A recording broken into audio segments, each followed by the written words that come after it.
आबकारी विभाग ने छापेमारी कर भारी मात्रा में शराब पैकिंग के डुप्लीकेट सामग्री और बारकोड बरामद किया।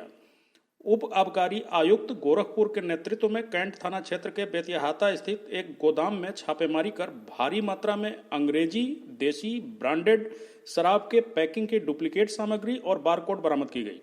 साथ ही एक अभियुक्त को गिरफ्तार किया गया। बरामद सामग्री की कीमत लगभग 50 लाख बताई जा रही है।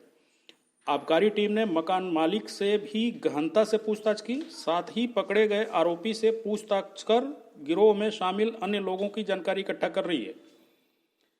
उप आबकारी आयुक्त मंडल गोरखपुर आर.के. सिन्हा के नेतृत्व में आबकारी विभाग ने आज एक ऐसे गिरोह का खुलासा किया है जो ब्रांडेड शराब की बोतलों के ढक्कन और बार कोड को अपनी फैक्ट्री में बनाकर नकली शराब बाजारों में बेचते थे। यह काम पिछले कई सालों से बड़े स्तर पर कर रहे थे। आज लगभग 50 लाख रुपए के ब्रांडेड कंपनियों के ढक्कन और बार कोड वाले स्टिकर बरामद किए गए। आबकारी विभाग को पिछले कुछ दिनों से सूचना मिल रही थी कि नामी गिरामी कंपनियों के नाम पर नकली शराब की बोतलें गोरखपुर मंडल में सप्लाई की जा रही हैं। इसको लेकर आबकारी विभाग ने टीम बनाकर जांच शुरू किया था और इसी जांच के क्रम में आज आबकारी विभाग को पता चला कि इस गिरोह का एक सदस्य नकली शराब की खेप दुकानों पर पहुंचाने जा रहा है।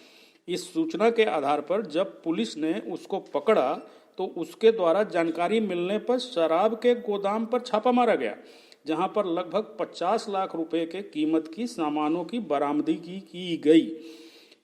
आबकारी विभाग के अधिकारियों का यह भी कहना है कि यह विभाग की बड़ी बरामदगी है, क्योंकि नकली शराब के माफिया पिछले कई सालों से ब्रांडेड कंपनियों के नाम पर नकली शराब सरकारी ठेकों पर मिलीभगत से बेचा करते थे और राजस्व का नुकसान किया करते थे। आज की इस बरामदगी के बाद पूरे मंडल में अब आबकारी विभाग की टीमें छापेमारी कर शराब की दुकानों की जांच करेंगी और असली के नाम पर नकली शराब बेचने वालों के खिलाफ अभियान चलाकर कार्यवाही की जाएगी। वहीं आबकारी विभाग गिरफ्तार अभियुक्त से पूछताछ कर इस गिरोह में शामिल अन्य लोगों की जानकारी कर रही है। साथ ही आबकारी टीम ने मकान मालिक से भी गहनता से पूछताछ कर आगे की कार्रवाई में लग गई है। सर, आज किस तरह की कार्रवाई की गई और क्या बरामदी हुई है?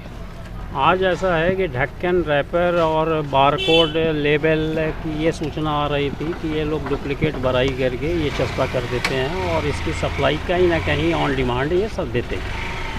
तो ऐसे परिस्थितियों में मुखबिर ने जब सूचना दिया तो मुखबिर को सचेत करते हुए लगाया गया। विगत 3-4 रोज़ों से इस पर काम हो रहा है, लेकिन आज ये सप्लाई देने जा रहा था तो इसे पकड़ा गया। पकड़ने के बाद इसके निशानदेही पर जब इसके गोदाम आया गया तो ये सामने रिकवरी है जो काफ़ी मात्रा में। क्या क्या बरामदी है सर? बरामदी में ढक्कन है, देसी शराब की ढक्कन है, अंग्रेजी शराब के ब्लेंडर फ्राइड हुआ, इंपेरियल ब्लू हुआ, रॉयल स्टैग के ढक्कन बरामद काफ़ी मात्रा में हुए। बारकोड होता है जो हमारे यहाँ सुरक्षा होलोग्राम होती है और इस बारकोड को भी काफ़ी मात्रा में। तो सर, किसको सप्लाई ये देते थे?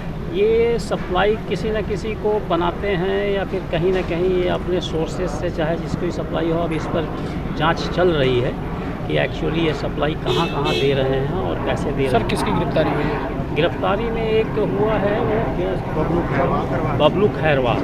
सर, मकान किसका था और मकान मालिक का क्या भूमिका था इसमें? एक किराए पर रहता था।